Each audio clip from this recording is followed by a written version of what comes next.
warahmatullahi wabarakatuh. Hari ini ada bahasan menarik mengenai hal-hal apa saja yang biasanya ditanyakan oleh dosen penguji ketika ujian sidang skripsi. Biasanya untuk bab 1, bab 2, bab 3 tidak terlalu ditanyakan lagi secara detail karena sudah diuji pada sidang usulan proposal.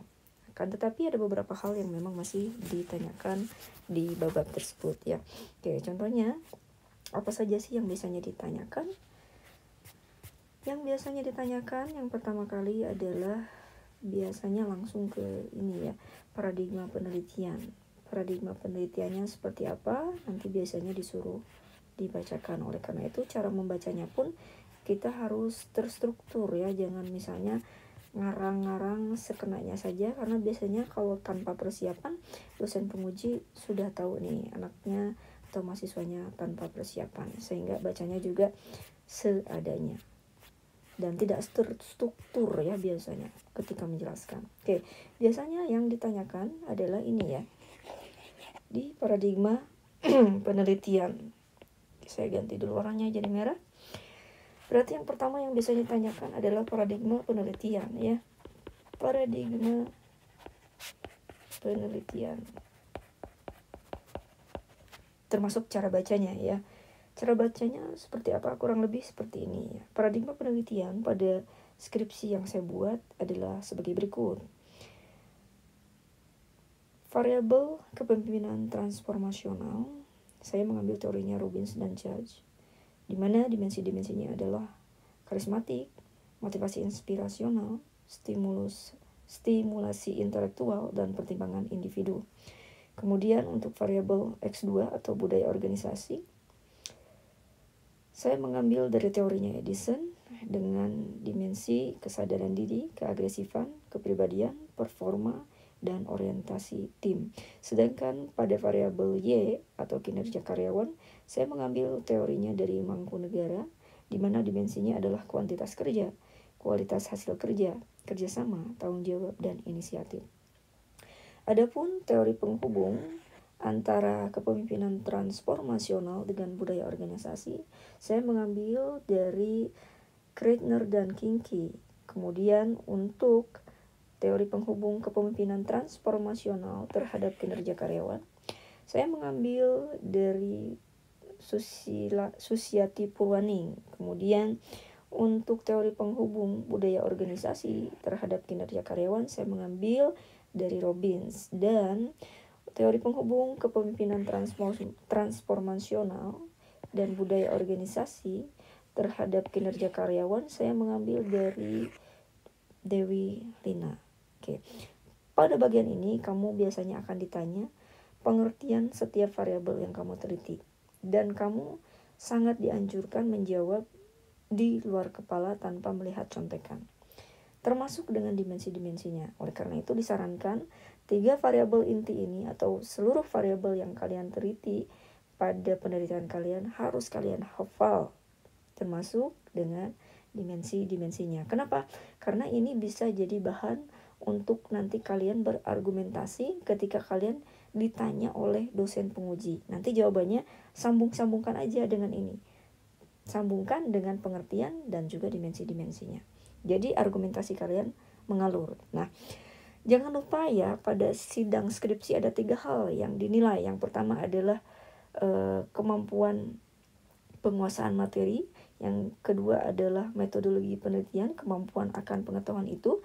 Kemudian yang terakhir adalah kemampuan argumentasi. Jadi fokus ke 3 hal ini. Jadi kalian bayangkan hal-hal apa saja yang harus kalian kuasai. Oke, selanjutnya biasanya dicek kesesuaian ini ya. Dicek kesesuaian antara operasionalisasi variabel dengan paradigma penelitian. Apakah sudah sesuai apa belum?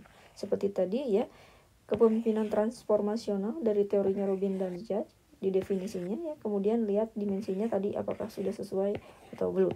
Kalau sudah sesuai semuanya, ini berarti tidak ada masalah. Pun dengan variabel-variabel yang lain dicek oleh dosen pengujinya ya. Kalau sudah sesuai biasanya nggak jadi masalah. Kemudian yang sering ditanyakan hal yang selanjutnya adalah teknik penentuan sampelnya. Kalian pakai teorinya siapa ya? Di sini ya, penentuan sampel. Di sini tadi paradigma dan overnya ya, operasionalisasi variabel. Nah, sampelnya kalian berapa?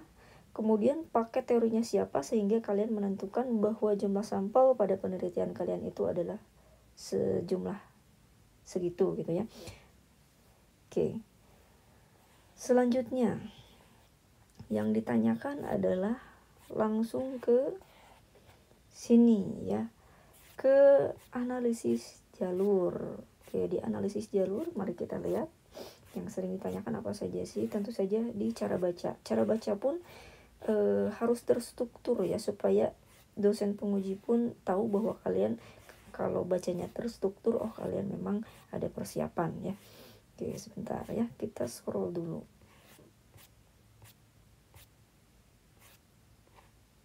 Nah, di sini ya. Di sini gimana sih cara bacanya? Biasanya suka ada yang seperti itu mungkin ya. Cara bacanya kurang lebih seperti ini, mau sama ataupun tidak, yang jelas intinya yang saya jelaskan itu harus kalian sebutkan gitu ya. Oke, contohnya cara baca analisis jalur atau path analysis yang kalian buat ketika kalian akan presentasikan ke dosen penguji ya. Nah, di sini analisis jalur yang didapatkan dari hasil pengolahan data yang saya lakukan didapatkan hasil sebagai berikut. Di sini kita harus ini dulu ya, harus tahu dan paham dulu di sini ada 3 koefisien.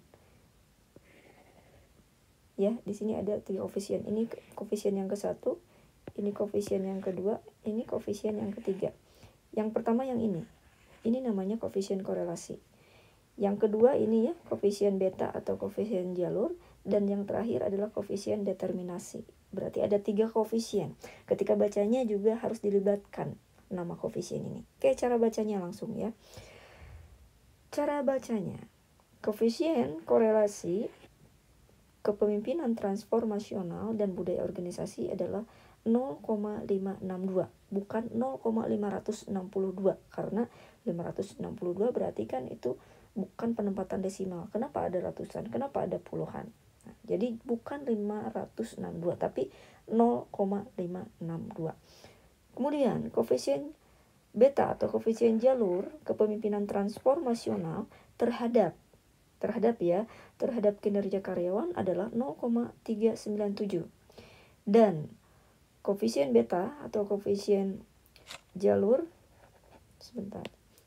koefisien jalur budaya organisasi terhadap kinerja karyawan adalah sebesar 0,574. Dan koefisien determinasi atau R square adalah sebesar 0,743. Dengan demikian didapatkan epsilon sebesar 1 dikurangi R square atau 1 dikurangi 0,743, maka hasil dari epsilon adalah 0,257. Biasanya juga ditanya epsilon itu apa? Epsilon itu adalah variabel X yang lain yang tidak diteliti pada penelitian ini. Misalnya ditanyain lagi, kira-kira apa saja sih variabel X yang lain yang tidak diteliti pada penelitian ini, bisa disebutkan. Misalnya kalian sebutkan saja. Misalnya apa? Ada motivasi, ada kompensasi, ada apa lagi? Ada disiplin, terus apa lagi? Ada stres kerja, terus ada apa lagi? Misalnya ada lingkungan kerja dan lain-lain. Oke.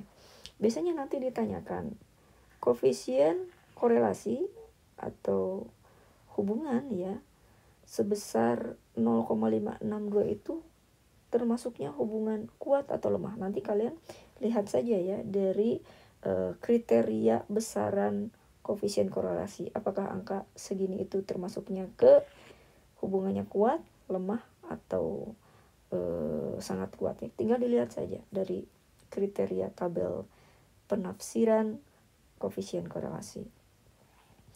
Oke, biasanya langsung loncat ke sini ya, ke total pengaruh langsung dan tidak langsung. Nah, biasanya yang dicek pertama kali adalah koefisien ini ya, pengaruh total. Nah, pengaruh total 0,743 apakah sudah sama dengan R square yang ini? Kalau sudah sama berarti bisa dipastikan perhitungan yang lain-lainnya pun sudah betul. Oke, di sini biasanya disuruh baca juga ya, dibacakan tabelnya. Kurang lebih seperti ini. Pengaruh langsung dan tidak langsung variabel X1 dan X2 terhadap Y adalah sebagai berikut. Kalian mau sebut X1 atau misalnya disebutkan nama variabel ini juga tidak apa-apa. Variabel kepemimpinan transformasional mempunyai koefisien jalur ya 0,397. Dengan demikian, didapatkan pengaruh langsung sebesar 0,157 dan pengaruh tidak langsung kepemimpinan transformasional terhadap kinerja karyawan melalui budaya organisasi adalah 0,128. Nah, dengan demikian didapatkan total pengaruh langsung dan tidak langsung kepemimpinan transformasional adalah 0,286. 0,286 ini adalah hasil pengaruh langsung ditambah pengaruh tidak langsung ya. Untuk baris yang kedua juga sama cara bacanya ya. Misalnya budaya organisasi memiliki koefisien jalur 0,574. Dengan demikian didapatkan pengaruh langsungnya adalah 0,329 dan pengaruh tidak langsung budaya organisasi terhadap kinerja karyawan melalui kepemimpinan transformasional adalah 0,128. Dengan demikian pengaruh total dari budaya organisasi baik secara langsung maupun tidak langsung adalah 0,457 didapat dari pengaruh langsungnya 0,329 ditambah 0,128 dari pengaruh tidak langsungnya, maka hasilnya adalah 0,457. Dengan demikian, pengaruh totalnya X1 dan X2 baik langsung maupun tidak langsung terhadap Y adalah sebesar 0,743 sudah sesuai dengan R² pada analisis PET ya. Nanti biasanya ada pertanyaan berikutnya.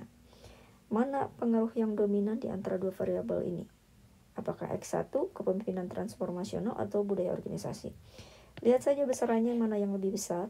Nah, biasanya yang lebih besar ini digunakan sebagai pilihan untuk meningkatkan kinerja di organisasi tersebut.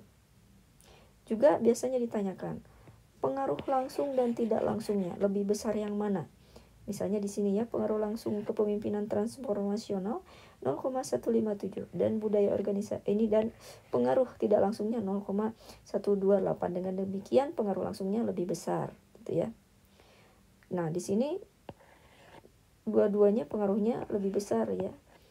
Sehingga ya sebetulnya tanpa pengaruh tidak langsung pun kontribusi dari pengaruh total variabel tersebut juga sudah besar, tapi memang lebih efektif, pengaruhnya lebih besar jika digabungkannya pengaruh langsung dan tidak langsung. Meskipun pengaruh langsungnya juga sudah cukup bagus.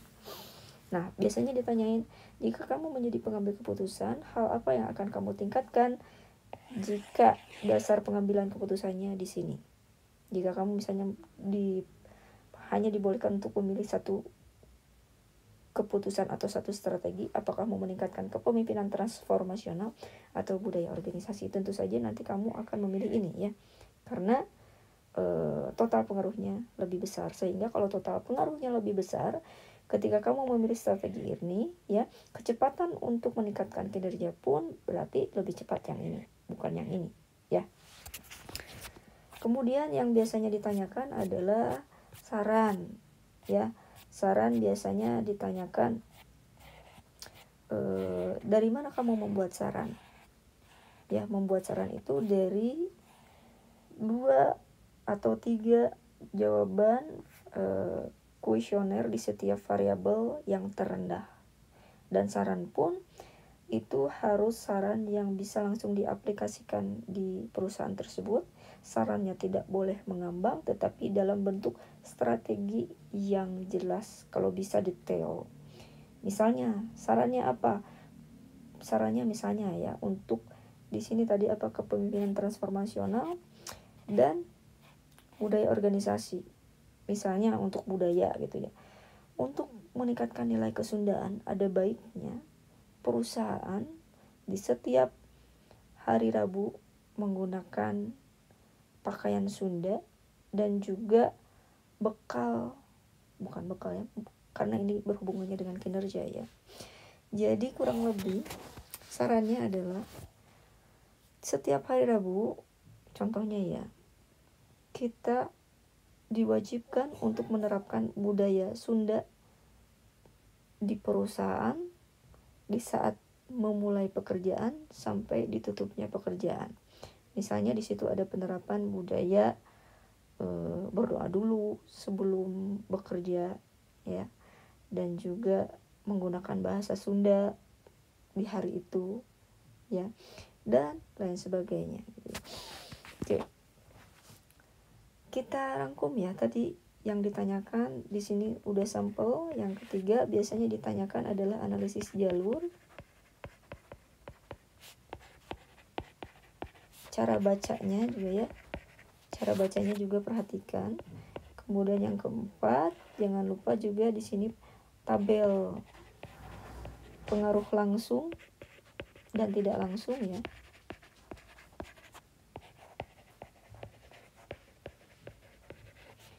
Dan tidak langsung. Dan yang kelima adalah tadi apa? Sarannya jangan saran yang mengambang, tetapi berupa strategi yang bisa langsung dieksekusi. Oke, untuk analisis jalur biasanya juga ini ya, tadi kelupaan. Biasanya ditanyakan angka tersebut didapatnya dari mana ya. Kita lihat di sini. Saya hapus dulu ya. Nah, angka koefisien ini didapatnya dari mana? Kalau ini didapatnya dari tabel SPSS ya, dari koefisien korelasi. Ini dari tabel juga. Nah, nanti biasanya yang ditanyakan tuh di sini. Angka-angka ini ya yang saya dibulatin. Ini dapatnya dari mana? Ini dapatnya dari mana? Ini dapatnya dari mana? Ini dapatnya dari mana? Nah, untuk pengaruh langsung, misalnya pengaruh langsung X1 atau kepemimpinan transformasional itu didapatnya dari mana? Didapatnya adalah koefisien jalur X1 terhadap Y dikalikan koefisien jalur terhadap Y juga, pengaruh totalnya. Berarti 0,397 dikali 0,397. Maka hasilnya adalah 0,157. Ya, yang ini ya. Begitupun dengan pengaruh total budaya organisasi. Pengaruh total budaya organisasi adalah koefisien jalur budaya organisasi terhadap Y dikalikan koefisien jalur budaya organisasi terhadap Y, atau 0,574 dikali 0,574.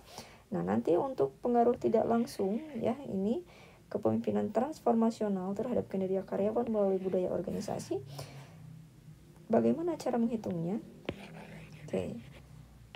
Pengaruh tidak langsung ya, kepemimpinan transformasional terhadap kinerja ya, berarti koefisien jalur kepemimpinan transformasional dikalikan koefisien budaya organisasi terhadap kinerja, dan juga dikalikan koefisien korelasi kepemimpinan transformasional dan budaya organisasi. Jadi pengaruh tidak langsungnya adalah ini dikali ini dikali ini. Hasilnya berapa? 0,397 kali 0,574 kali 0,562, maka hasilnya adalah 0,128. Ini hasilnya pasti sama, karena variabel yang terlibat juga sama, termasuk dengan koefisien-koefisiennya. Nah, kurang lebih pertanyaan yang disidangkan atau diujikan oleh dosen penguji, pertanyaan-pertanyaannya seputar itu, tidak akan jauh dari penguasaan materi, kemudian penguasaan metodologi penelitian, dan juga kemampuan argumentasi. Ingat, untuk menjawab argumentasi dasarnya adalah dari observasi dan juga hasil data statistik yang sudah kalian olah ya. Fenomena-fenomena yang terjadi di perusahaan ditambahkan dengan hasil data statistik ya. Itu jawaban argumentasi harus berdasarkan itu semuanya. Hindari mengarang bebas menjawabnya. Kenapa? Karena itu biasanya nanti jadi bumerang buat diri kalian. Oke, untuk sidang skripsi tips-tipsnya kurang lebih ya. Yang pertama tentu saja harus berdoa. Yang kedua, minta ridho dari orang-orang terdekat kalian, termasuk orang tua, minta didoakan oleh mereka. Dan yang ketiga, wajib membaca dan menghafal bagian-bagian bab yang sudah tadi saya jelaskan. Ya. Kemudian yang keempat adalah gunakan adab berbicara, berkomunikasi yang baik ketika kalian berargumentasi dengan dosen penguji.